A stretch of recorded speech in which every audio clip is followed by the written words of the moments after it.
Next is a standing hip flexor stretch. This can be done off a chair or a table. Just to keep the abs tight when you do it. Keep the back relatively straight. And you ought to feel this kind of just opens up on the left side where Tony's hand is. Kind of opens up the hip flexor, and it kind of opens up the back on the opposite side. Just opening up the back, giving a little hip movement there. Okay, next he's going to climb up on the table and do the quadruped stretch. And then the quadruped, just keep the back relatively flat with a little arch in the back. And he's just going to rock the butt back to the heels, keeping the back straight with a little bit of that arch. Just trying to get more stretch to the hips. Should be more stretch in the hips than in the back. That's good. Then maybe you repeat that 5 to 10 times. You only need to hold it for maybe 10 seconds or so. Just getting a good stretch into the back.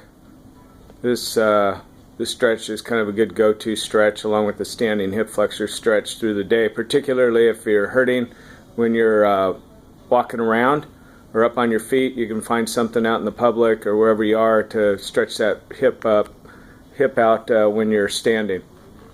Okay, the next one he's going to come onto his back. He's going to do single knee to chest, pull both legs up. Okay, so this is a good stretch to start. You can hold it just for like 30 seconds or so. Then after 30 seconds, he's going to release one leg out, and he keeps that other leg held back. Touch the floor, bring it back. Hold that knee, reach with the opposite leg. You know, just kind of tap the floor. Okay, and you repeat that maybe 10 times each side. Okay, when you get good at this and you're feeling good, put the hands behind the head. Okay, reach one leg out. Keep your abs tight, back into the floor. Touch, and then back. If you need a little help, you feel like you need more abs, then lift the head up. Reach the leg out, and then back. Left leg out, and back. And you repeat that. You know, try to get 10 times each side. Any of these exercises, just shoot for 10 to start, and we can make it more as you go along. Okay, next one, the feet are on the floor. Okay, now you're going to lift the hips up. Right to there, down. You don't need to overextend, but just enough that you feel the butt muscles working on the back side, right to there, and then back down. Lift up, back down. Okay, lift up, and back down. Then, after you've done about 10, pull the knees up to your chest, both knees. Just stretch the back out. This stretch can be done in between any of the exercises, just a good feel-good stretch on the back. Okay, and the last one, he's going to come up on the hands and knees and do the pigeon stretch for the glute.